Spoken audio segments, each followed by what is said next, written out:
ரஜினி வந்து வலதுசாரி அரசியல் பண்ணுறவர், ஓரளவுக்கு பிஜேபி சப்போர்ட்டராக அறியப்பட்டவர், கொஞ்சம் லோக்கலில் இருக்கிற திமுகவுக்கு வேண்டியதாகவும் கருதப்படுறவர். அப்படி இருக்கும்போது அவர் வந்து சீமானோட அவருடைய தமிழ் தேசியத்தை ஒப்புக்கொண்டோ இல்லை வேறு ஏதோ ஒரு வகையிலோ வந்து அவருக்கு ஆதரவு தெரிவிக்க வேண்டிய எந்த விதத்திலையும் அவசியம் அவருக்கு கிடையாது. அவர் வந்து நிச்சயமாக சீமானோட அரசியல் திட்டங்களுக்கு அவர் எந்த விதத்திலையும் உதவி செய்ய மாட்டார். அது டெஃபினட்டான ஒரு விஷயம்.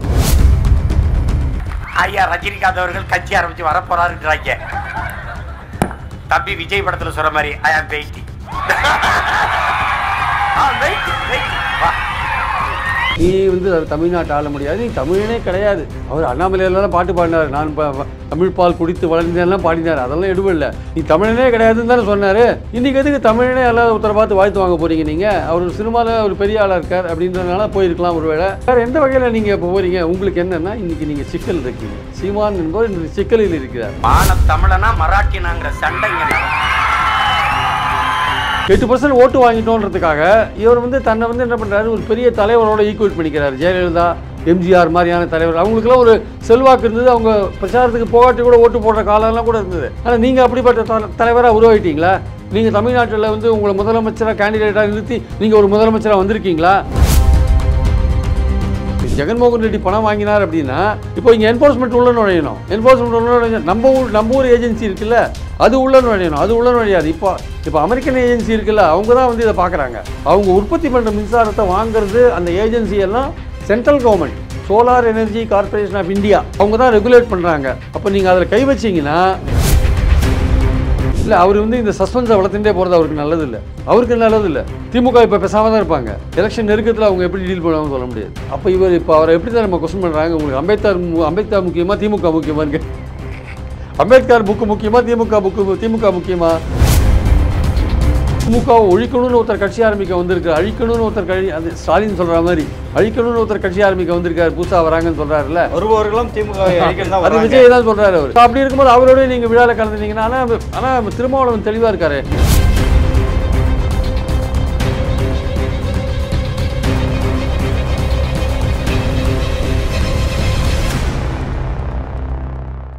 ரியல் ஒன் நேயர்களுக்கு வணக்கம். இன்றைய நேர்காணலுக்காக நம்முடன் இணைகிறார் மூத்த பத்திரிகையாளர் திரு பிரியன் அவர்கள். வணக்கம் சார். வணக்கம். ரஜினி, சீமான் இருவருக்கிடையே பார்த்தீங்கன்னா, ரஜினி அரசியல் முன்னெடுக்கும் போது கடுமையாக விமர்சித்த ஒரு முதல் நபர், ஒரே ஆளுன்னு சொன்னால் கூட அது சீமான் அவர் தான் சொல்லுவோம். இவர்களான உண்டான கிளாஷ் வந்து ராகவ லாரன்ஸ் வரைக்குமே அது பாதித்தது. நடிகர் ராகவ லாரன்ஸ் அண்டு சீமான்ற தனிப்பட்ட ஒரு மோதலாகவே உருவெடுத்தது. இந்த நிலையில் கடுமையான மோதல் போக்கே தொடர்ந்தது. ரஜினியின் அரசியல் பிரவேசம் கைவிடப்பட்டதுக்கப்புறம் தான் அவர் கடுமையான விமர்சனங்களை நிறுத்தினார். ஆனால் இதுக்கப்புறம் பார்த்திங்கன்னா அவரோட சந்திப்பு முக்கியத்துவம் வாய்ந்ததாக இருக்கிறது. இது சந்திப்பு குறித்து சீமான் அவர்கள் பேசும்போது என்ன சொல்லியிருக்காருன்னா, நாங்கள் அரசியலை பற்றி நிறைய பேசணும், ஆனால் இது எல்லாத்தையும் உங்களால் சொல்ல முடியாதுன்னு சொல்லியிருக்காரு. எப்படி பிரபாகரன் சந்திப்பை ஒரு அரசியல் ஓட்டாக ஒரு மாற்றினாரோ, அதே போல் ரஜினி சந்திப்பை ஒரு அரசியல் ஓட்டாக மாற்ற வாய்ப்பு இருக்காங்க சார்? இல்லை, முதல்ல வந்து அவர் பிறந்த நாளைக்கு வாழ்த்து வாங்குவதற்காக சென்றார் என்று தான் செய்தி. ஆக்சுவலாக அவரோட பிறந்தநாள் கடந்த 8ஆம் தேதி முடிஞ்சு போச்சு. நவம்பர் 8. ஆமாம், அது முடிஞ்சு போச்சு. இன்றைக்கி நேற்று 21ஆம் தேதி நேற்று சந்திச்சிருக்காரு. ஸோ பிறந்தநாள் வாழ்த்து கேட்கறதுக்காக தான் போனேன்றாரு. ரஜினி அதை வாழ்த்திருப்பார். அது ஒரு யூஸ்வலான ஒரு விஷயம். அதுக்கையும் தாண்டி ரெண்டு பேரும் அரசியல் பேசியிருப்பாங்கன்னா கண்டிப்பாக ரஜினிக்கும் ஒரு அரசியல் ஆர்வம் இருக்கும். அவர் அரசியல் பேசியிருப்பார். இவரும் வந்து ஒரு அரசியல் கட்சி தலைவராக இருக்கார். இவரும் அரசியல் பேசியிருப்பார். ரெண்டு பேரும் சினிமா பற்றி பேசியிருப்பாங்கன்னா ரெண்டு பேரும் சினிமா பற்றியும் பேசியிருப்பாங்க. பட் இதுக்கு அடுத்த கட்டமாக வந்து ரஜினிக்கும் சீமானுக்குமான இன்டராக்ஷன் இதன் மூலமாக ஏதாவது அரசியல் ரீதியான செய்திகளை சொல்கிறாங்களான்னா அது எதுவும் கிடையாது. அது ஜீரோ. அது மாதிரி எல்லாம் ரஜினி வந்து அந்த மாதிரியான ஒரு அரசியல் செய்திகளெல்லாம் வந்து சீமான்கிட்ட வந்து ஒரு அவருக்கு ஆதரவு தெரிவிக்கிறதோ இல்லை அவருக்கு இவருக்கும் என்டையர்லி டிஃப்ரெண்ட் சார். அவர் தமிழ் தேசியம் பேசுகிறவர், ஒரு வலதுசாரி அரசியல் பண்ணுறவர். ரஜினி வந்து வலதுசாரி அரசியல் பண்ணுறவர், ஓரளவுக்கு பிஜேபி சப்போர்ட்டராக அறியப்பட்டவர், கொஞ்சம் லோக்கலில் இருக்கிற திமுகவுக்கு வேண்டியதாகவும் கருதப்படுறவர். அப்படி இருக்கும்போது அவர் வந்து சீமானோட அவருடைய தமிழ் தேசியத்தை ஒப்புக்கொண்டோ இல்லை வேறு ஏதோ ஒரு வகையிலோ வந்து அவருக்கு ஆதரவு தெரிவிக்க வேண்டிய எந்த விதத்துலேயும் அவசியம் அவருக்கு கிடையாது. ரஜினி பண்ணவும் மாட்டார். அவர் நல்லா தெரிஞ்சவங்களும் தெரியும், அவர் பண்ணவும் மாட்டார். அவர் பேசியிருப்பார். நீங்கள் 2 மணி நேரம் கூட பேசலாம், 2.25 மணி நேரம் கூட பேசலாம், எவ்வளோ மணி நேரம் கூட பேசலாம். ஆனால் அவர் வந்து நிச்சயமாக சீமானோட அரசியல் திட்டங்களுக்கு அவர் எந்த விதத்துலையும் உதவி செய்ய மாட்டார். அது டெஃபினட்டான ஒரு விஷயம். ரெண்டாவது, அவர் வந்து ரஜினியை பற்றி வச்சு இந்த ஒப்பீனியன் என்ன, ஒரு காலத்தில் அவருக்கு அரசியல் கட்சி ஆரம்பிக்கிறதா சொல்கிறப்போ நீ வந்து தமிழ்நாட்டை ஆள முடியாது, நீ தமிழனே கிடையாது.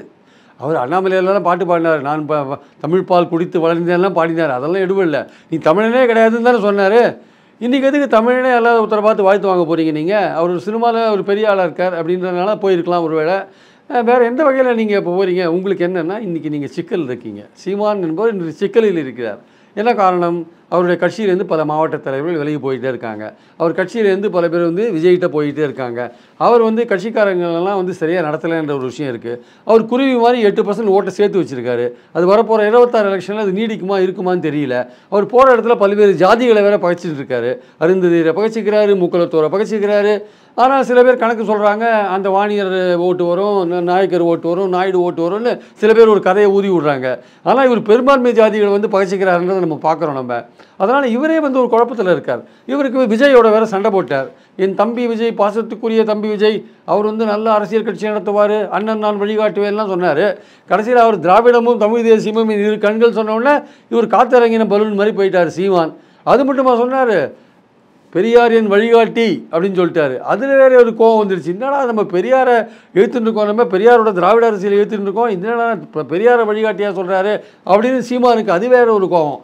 பார்த்தாரு, நீங்கள் ரோட்டில் அந்த பக்கம் இல்லை இந்த பக்கம் நடுவில் இருந்தால் உன்னை அடிச்சுட்டு போயிடுவான்ட்டு விஜயை பார்த்து சொல்கிறார். எவ்வளோ மோசமான விமர்சனம் பாருங்கள். அது மட்டுமா சொன்னார், கொள்கை கூமுட்டை அப்படின்றார். கூமுட்டைன்னு வேறு சொல்லிட்டார். இவன் விஜயோட இப்படி சண்டை போட்டாருன்னா விஜய் பெருந்தன்மையாக என்ன பண்ணார்? விஜய்க்கு சீமானுக்கு வாழ்த்து சொன்னார். வாழ்த்து சொல்லிட்டு போன 8ஆம் தேதி அவர் வாழ்த்து சொல்லிட்டார். இவர் வந்து அப்படிலாம் பேசிட்டார். இப்போ இவரால் வந்து விஜயோட ஒத்து போக முடியாது. நான் தனிக்கையாக நான் போட்டி போடுறேன், 234 தொகுதியும் போட்டி போடுறேன் என்றார். கட்சி வேறு ஒரு மாதிரி சிக்கலில் இருக்கிறத நம்ம பார்க்குறோம். இவர் போகிற இடத்துலலாம் வந்து கட்சிக்காரங்க திருப்பத்தூர்லேயே ஆகட்டும், அது நாமக்கல்லே ஆகட்டும், நாகப்பட்டினம்லே ஆகட்டும், விழுப்புரத்துலேயே ஆகட்டும், எல்லா இடத்துலையும் கட்சி பிரச்சனையில் இருக்குது. ஆனால் இவர் என்ன சொல்கிறார், கட்சியே நான் தான், எனக்காக தான் ஓட்டே போடுறாங்கன்னு இவர் சொல்லிட்டு இருக்கார்.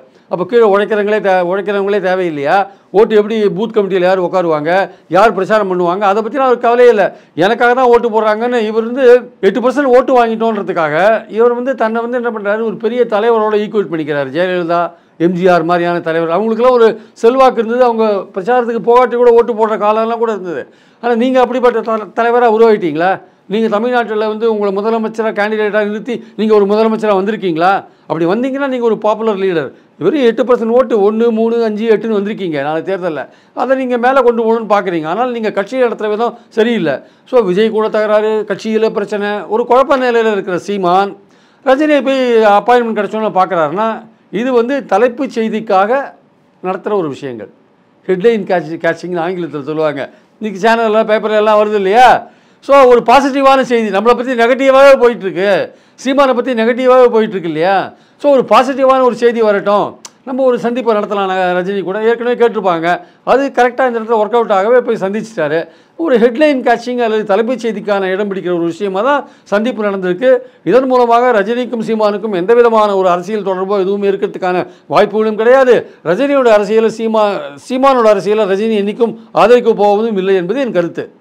சீமான் அவர்கள் வர எலெக்ஷனில் எனக்கு ஒரு ஆதரவு தரலாமே அப்படின்ற மாதிரி ஏதாவது கோரிக்கை ஏதாவது வச்சுருக்க வாய்ப்பு இருக்கா சார்?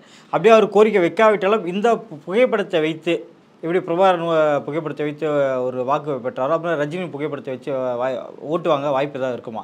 அதாவது அந்த விஜய்க்கும் ரஜினிக்கும் உள்ள ரசிகர்கள் மோதல் இருக்குது. ஸோ அந்த ரஜினி ரசிகர்கள் எல்லாம் சீமான் பக்கம் திரும்பத்துக்கான வாய்ப்பு ஏதாவது இருக்குமா? அப்படிலாம் இந்த ஒரு சந்திப்புனாலேயே வந்து ரஜினி ரசிகர்கள்லாம் சீமான் பக்கம் போக மாட்டாங்க. பெரும்பாலான ரஜினி ரசிகர்கள் ரஜினி மாதிரியே வலதுசாரியாக கூட இருப்பாங்க, சொல்ல முடியாது. பாஜக ஆதரவாளராக கூட இருப்பாங்க. அவங்க திமுகவில் இருப்பாங்க, வெவ்வேறு கட்சிகளில் இருப்பாங்க. ஒரு ரஜினி கட்சி ஆரம்பிச்சுன்னா அவர் பின்னாடி போயிருக்கலாம். இப்போ வெவ்வேறு கட்சிகள் இருப்பாங்க. அதனால் அவங்க அந்தந்த கட்சியில் இருக்கவங்க அந்தந்த கட்சி தான் ஓட்டு போடணும். ரஜினி சீமான் வந்து ரஜினியை சந்திச்சாருன்றதுக்காக அப்படியே ஒட்டுமொத்த ரஜினி ரசிகர்களும் சீமானுக்கு ஓட்டு போட்ட மாட்டாங்க. அதுக்கான வாய்ப்பும் கிடையாது. ரஜினியை வந்து சீமான் ஆதரித்து எந்த குரலும் கொடுக்க மாட்டார். ஏன்னா அவருக்கு பாஜக கமிட்மெண்ட் இருக்குது, பாஜகவோட ஒரு தொடர்பு இருக்குது. இங்கே லோக்கலில் இருக்கிற திமுக ஸ்டாலினும் அவர் கூட நல்ல உறவு வச்சுருக்காரு. ஸோ இவங்களை பகைத்து கொண்டு வந்து அவர் வந்து சீமானுக்காக குரல் கொடுக்க வேண்டிய அவசியமும் அவருக்கு கிடையாது.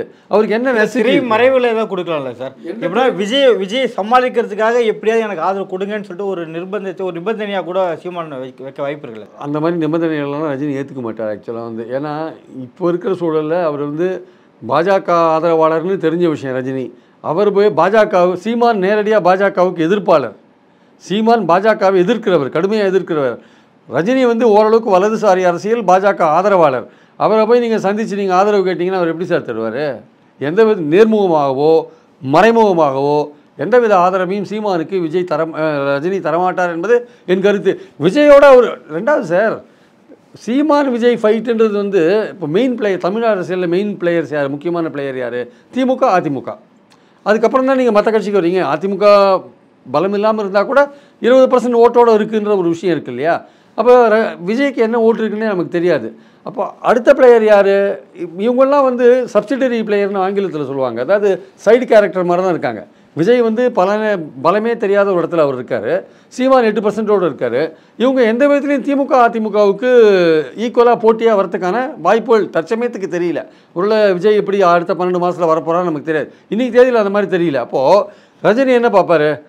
தமிழ்நாட்டில் திமுக அதிமுக 2 கட்சி தான் முக்கியமான கட்சி.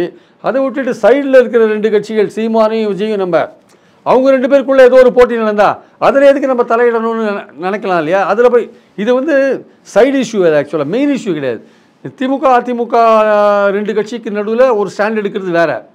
சீமானுக்கும் விஜய்க்கு நடுவில் இருக்கிற ஸ்டாண்ட் வந்து அது வந்து சப்சிடரி ஃபோர்ஸஸ் எல்லாமே. அதில் வந்து ஒரு ஸ்டாண்ட் எடுக்கிறது. அதில் ஸ்டாண்ட் எடுக்க வேண்டிய அவசியம் ரஜினி மாதிரி பெரிய தலைவர்களுக்கு அவசியம் கிடையாது ஆக்சுவலாக. இல்லை, பேசும்போது சொன்னீங்க ரஜினிக்கு இன்னும் அரசியல் ஆர்வம் இருக்குது அப்படின்ட்டு. அந்த அரசியல் ஆர்வத்துக்காக பார்த்தீங்கன்னா சீமான் அவர்களை ஒரு துருப்புச்சீட்டாக கூட ரஜினி பயன்படுத்த வாய்ப்பு இருக்காங்க. இல்லை, ரஜினிக்கு நான் அரசியல் ஆர்வம் இருக்குதுன்னு சொல்லலை. ரஜினி வந்து ஒரு பாஜக ஆதரவாளர், ஒரு வலதுசாரி ஆதரவாளர், திமுகவுக்கு வேண்டியவராக இருக்காருன்னு சொல்ல வந்தேன். இல்லை அவர் ஒரு இல்லை இப்போ சொல்ல போகிறோம்னா அவர் அரசியல் ஆர்வம் உள்ளவராக தான் இன்னும் அவர் அறியப்பட்டு வரார். இப்போ திமுக மேலில் கூட அவர் பங்கேற்ற ஒரு விஷயத்தை வந்து துரைமுருகனுக்கு எதிராக ஒன்று சொன்னார். இப்போ அரசியல் ஆதரவு இருக்கிறதுனால இப்போ அவர் வந்து பார்த்தீங்கன்னா சீமான் அவர்களை ஒரு துருப்புச்சீட்டாக பயன்படுத்தி அரசியல் களத்தை களமாட வாய்ப்பு இருக்குது. இல்லை, அது மாதிரி அது சீமான் வந்து உங்களுக்கு எடுத்தோடனே இப்போ 33% ஓட்டு வாங்குற அளவுக்கு சீமான் இருக்கார். இப்போ ரஜினியே கூட ஏன் கட்சி ஆரம்பிக்கலைன்னா உடம்பு சரியில்லைன்றது ஒரு பாயிண்ட்டு. அவரே ஏன் கட்சி ஆரம்பிக்கலைன்னா அவரை பொறுத்த மட்டும் எடுத்த உடனே 33% ஓட்டு வாங்க முடியுமான்றது அவருக்கு ஒரு சந்தேகம் வந்துருச்சு. பல்வேறு சர்வே எடுத்தார். அதிலலாம் அவருக்கு வந்து சரியாக ஒர்க் அவுட் ஆகலை. உடம்பும் சரியில்லாத போயிடுது. சரி, நமக்கு எடுத்த உடனே ஆட்சிக்கு வரக்கூடிய வாய்ப்புகள் இல்லாதனால அவர் ஆரம்பிக்கலை. அவரை உசுப்பி விட்டவங்கலாம் அவர் எப்படியாவது கொண்டாடணும்னு பார்த்தாங்க, முடியல. அது அவர் ரியாலிட்டியை புரிஞ்சுட்டு உண்மையை புரிஞ்சுன்னு அவர் வித்ட்ரா பண்ணிட்டார். அது நல்ல விஷயம் கூட. அவர் உடல்நிலையும் சரியில்லை. அதே மாதிரி விஜய்க்கும் கூட என்ன மாதிரியான ஓட்டு சதவீதம் இருக்குதுன்னு நமக்கு தெரியாது. அவர் எடுத்தோடனே 33% பெறுவாரா, தனியாக நின்று பெறுவாரா, அவர் கூட்டணி அதிமுக அமைப்பாரா, இதெல்லாம் இனிமேல் தான் தெரியும். அதனால் வந்து சீமானை பொறுத்த மட்டும் சீமான் தனியாக போகிறதுன்னு தெளிவாக சொல்லிட்டார். தனியாக போகிற சீமானுக்கும் தமிழ் தேசியம் பேசுகிற சீமானுக்கும் நிச்சயமாக ரஜினி எந்த கட்டத்திலையும் ஆதரவு கொடுக்க மாட்டார். அதானி வந்து இந்தியாவிலே பார்த்தா 2200 கோடிக்கு வந்து லஞ்சம் கொடுத்ததா ஒரு தகவல் பரவிட்டுருக்கு. இதில் ஜெகன்மோகன் ரெட்டி, ஆந்திராவோட முன்னாள் முதல்வர் ஜெகன்மோகன் ரெட்டிக்கு மட்டுமே 1750 கோடி லஞ்சமாக கொடுத்து தான் இந்த ஒப்பந்தத்தை நிறைவு செஞ்சார் அப்படின்னு சொல்லிட்டு ஒரு தகவல் வந்துட்டுருக்கு. இதனால் பார்த்தீங்கன்னா ஜெகன்மோகன் ரெட்டிக்கு ஏதோ ஒரு ஆபத்து ஏதாவது இருக்க வாய்ப்பு இருக்காங்க? இல்லை சார், அதானி விவகாரம், இந்த பர்டிகுலர் விவகாரம் இருக்கு இல்லையா, அது வந்து 2100 கோடி ரூபாய் இந்திய அரசு அதிகாரிகளுக்கு கொடுத்ததா இருக்குது. அதுலேயும் குறிப்பாக பார்த்திங்கன்னா சத்தீஸ்கர், ஆந்திர பிரதேஷ், ஒரிசா, தமிழ்நாடு, இந்த 4 ஸ்டேட்டில் இருக்கிற 4 ஸ்டேட்லேயும் இருக்கிற அதிகாரிகளுக்கு கொடுத்ததாகவும் ஒரு விஷயம் அதில் சொல்லப்பட்டிருக்கு ஆக்சுவலாக. அதாவது என்னென்னா வந்து சூரிய ஒளி மின்சாரம் இருக்குது இல்லையா, அந்த ப்ராஜெக்டை வந்து இந்த ஸ்டேட்ஸ்லாம் வச்சுருக்காங்க அதானி. அந்த சூரிய ஒளி மின்சாரத்தை வாங்கணும் இல்லையா, அவங்க உற்பத்தி பண்ணுறதை வாங்கணும் இல்லையா, அதுக்கு விலையை ஃபிக்ஸ் பண்ணி வாங்கணும் இல்லையா, அதை வந்து ரெகுலேட் பண்ணுறதுக்கு வந்து என்ன சோலார் எனர்ஜி கார்பரேஷன் ஆஃப் இந்தியான்னு ஒரு மத்திய அரசு நிறுவனம் இருக்குது. அந்த மத்திய அரசு நிறுவனத்தின் மூலமாக தான் அதானி கூட கான்ட்ராக்டில் எக்ஸிக்யூட் பண்ணுறாங்க. அவங்க தான் வந்து சூரிய ஒளி மின்சாரத்தை நீ எந்த எலக்ட்ரிசிட்டி போர்டு கொடுக்கணும், எந்த எலக்ட்ரிசிட்டி போர்டு கொடுக்கணும் நீ பேசுவாங்க. ரேட்டை வந்து ஃபிக்ஸ் பண்ணுறதுக்கு அவங்க மீடியேட்டராக நடுவில் இருந்து அவங்க சரி பண்ணுவாங்க. இந்திய அரசோட நிறுவனம் இது ஆக்சுவலாக.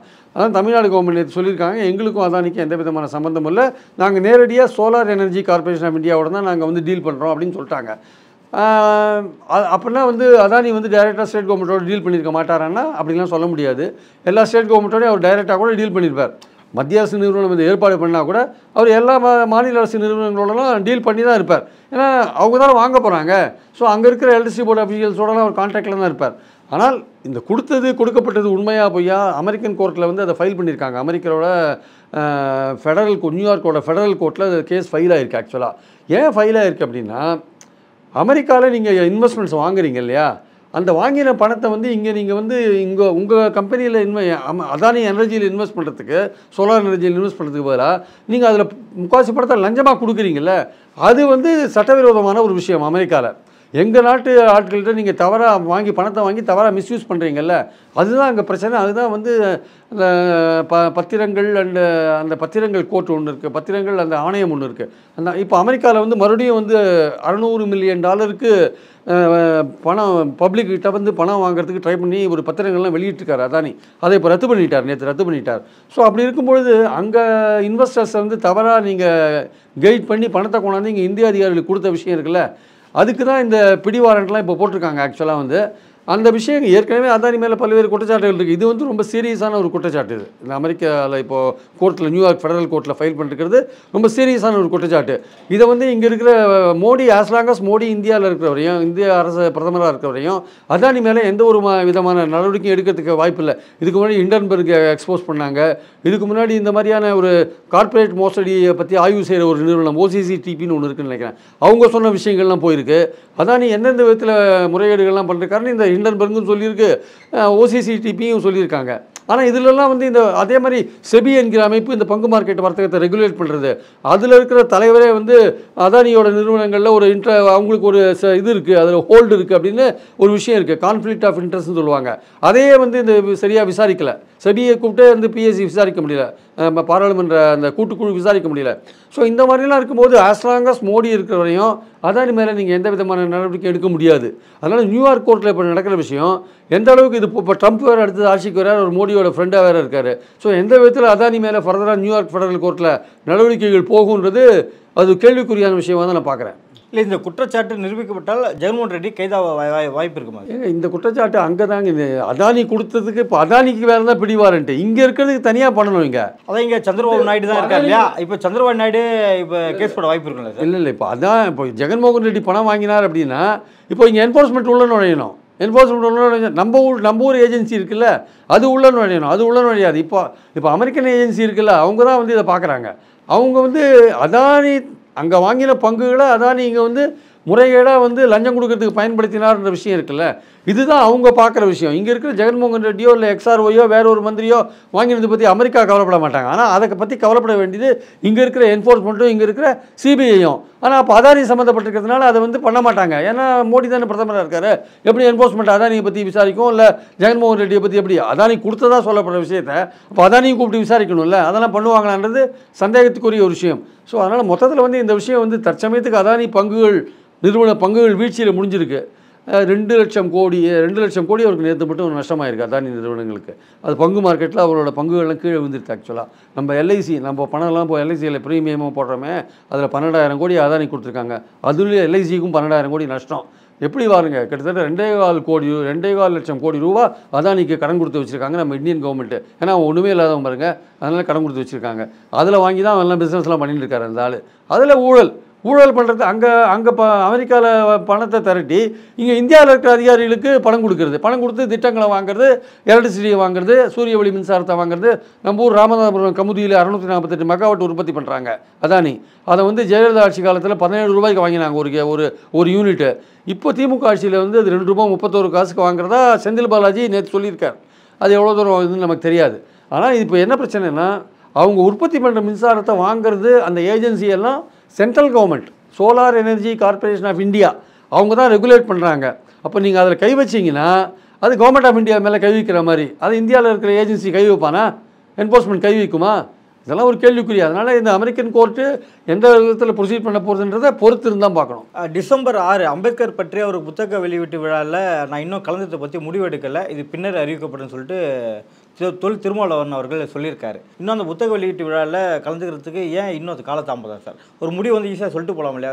இது கலந்துக்கிறதுனால திமுக தலைமையை நம்ம நேரடியாக பகைச்சக்கூடும் அப்படின்ற ஒரு எண்ணம் அவருக்கு வந்திருக்கா? அது அவர் நிச்சயமாக வரதான் செய்யும் சார். ஒரு கூட்டணிக்கு தலைமை தாங்குகிற கட்சியை வந்து எதிர்க்கிறதுக்குன்னு ஒரு கட்சியை ஆரம்பிக்கிறார், அதை அகற்றுறதுக்குன்னு ஒருத்தர் கட்சியை ஆரம்பிக்கிறாரு.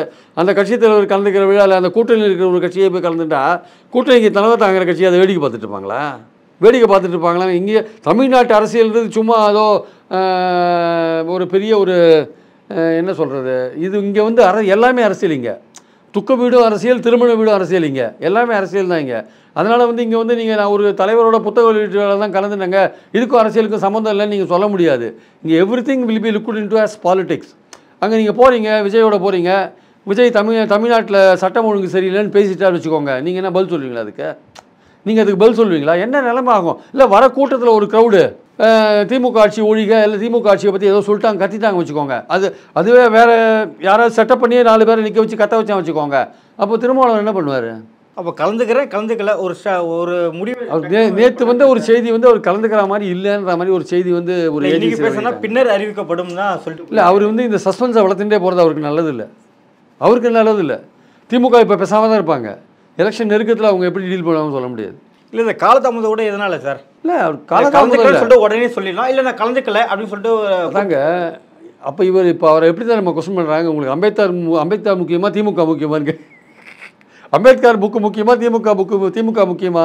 அம்பேத்கர் புக்கு வெளியிடுற விழாவில் நீங்கள் கலந்துக்காத திமுகவுக்காக பயந்துட்டு இருக்கீங்களா அப்படின்னு கேட்குறவங்க இருக்காங்க. ஃபங்க்ஷன் நடத்தக்கூடிய நிறுவனம் கூட பார்த்தீங்கன்னா ஆதவ அர்ஜுன் நிறுவனம் தான். ஆதவ அர்ஜுன் நிறுவனம் தாங்க புக்கை வேடம் தான் வெளியிடுறாங்க. ஆதவ அர்ஜுன் தான் அந்த புக்கை வாங்குறாரு, அது வாங்கி வெளியிடுறாரு. அதனால் அவங்க 2 பேரும் சேர்ந்து தான் பண்ணுறாங்க. விகடனும் ஆதவ அர்ஜுனோட நிறுவனங்களும் சேர்ந்து தான் பண்ணுது ஆக்சுவலாக.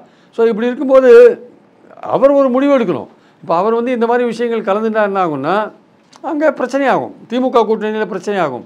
திமுக வந்து இதை சும்மா பார்த்துட்டு இருக்க மாட்டாங்க. ஏன்னா அவங்க வந்து திமுகவை ஒழிக்கணும்னு ஒருத்தர் கட்சி ஆரம்பிக்க வந்திருக்காரு, அழிக்கணும்னு ஒருத்தர் அது ஸ்டாலின் சொல்கிற மாதிரி அழிக்கணும்னு ஒருத்தர் கட்சி ஆரம்பிக்க வந்திருக்காரு, புதுசாக வராங்கன்னு சொல்கிறாருல்ல, வருபவர்களும் திமுக அது விஜய் தான் சொல்கிறாரு அவர். ஸோ அப்படி இருக்கும்போது அவரோட நீங்கள் விழாவில் கலந்துனீங்கன்னா, ஆனால் திருமாவளவன் தெளிவாக இருக்காரு. நேற்று அரசியலுக்கு வந்தவங்களாம் முதல்வர் ஆகணும்னு நினைக்கிறாங்க அப்படின்னு சொல்கிறாரு. 26 விஜய் ஆட்சிக்கு வர மாட்டாருன்னு சொல்கிறாரு. நாங்கள் திமுக கூட்டணியில் உறுதியாக இருக்கோம்னு சொல்கிறாரு. நாங்களே அமைச்ச கூட்டணி ஆச்சு அப்படின்லாம் சொல்கிறாரு. அதனால் வந்து அவரை பொறுத்த மட்டும் இந்த மாதிரி நீங்கள் கேட்குறீங்கல்ல, இப்போ ஏன் டிலே பண்ணுறாரு உடனே சொல்லலாமேன்றீங்களே, இந்த மாதிரி டிலே பண்ணுறது பல சந்தேகங்களுக்கு வழிவகுக்குது இல்லையா? ஒரு டீல் பேசிக்கிட்டே இருக்காங்க அப்படின்றதோடு நம்ம எடுத்துக்கலாம்ல சார்? நான் சொல்கிறேன், டீல் வந்து திமுகவோட பேச வேண்டிய அவசியம் இல்லை. இன்னும் தேர்தலுக்கு 1.5 வருஷம் திமுக டீல் இல்லை, விஜய் கூட ஒரு கூட்டணி ஆட்சி இல்லையா? விஜய் கூடயே நீங்கள் விஜய் ஆட்சிக்கு வரமாட்டார் சொல்லிட்ட பிறகு நீங்கள் மறுபடியும் டீல் பேசுறதுல அர்த்தமே இல்லையே. நேற்று கட்சி ஆரம்பிச்சோம்னா நீங்கள் சிஎம் ஆகணும்னு ஆசைப்பட்றாங்கன்னு அவரே தான் பேசுகிறாரு, யார் திருமாவே தான் பேசுகிறாரு. அதனால் வந்து எனக்கு என்னமோ அவர் கலந்துக்க மாட்டாருன்னு தான் தோணுது. அவர் மீறி கலந்துட்டாருன்னா ஒரு ரிஸ்க் எடுக்கிறாருன்னு தான் நினைக்கிறேன் ஆக்சுவலாக. விஜய் கட்சி ஆரம்பித்தது வந்து பார்த்தீங்கன்னா யாருக்கு லாபம் சார்? ஐ மீன் நான் என்ன சொல்கிறேன்னா, சீமானுக்கு லாபமாக நஷ்டமா? சீமானுக்கு நஷ்டம் தான். அவர் கட்சியிலேருந்து எல்லோரும் போயிட்டு இருக்காங்க அவர் கூட. அவரோட ஓட் சதவீதம் இல்லாட்டி குறையும், 8 இருந்து 6 ஆகிட போகுது. ஆனால் ஒரு சாரார் என்ன சொல்கிறாங்கன்னா, அவர் ஆரம்பித்தது சீமானுக்கு இன்னும் கூடுதல் பலம். சான்ஸே கிடையாது. சீமானுக்கு கூடுதல் பலமே கிடையாது. விஜயோட ரசிகர்கள் பெரும்பாலும் சீமானுக்கு தான் ஓட்டு போட்டிருந்தாங்க. அவங்க இப்போ விஜய்க்கு ஓட்டு போடுவாங்க, அவ்வளோதான், வேறு ஒன்றும் கிடையாது.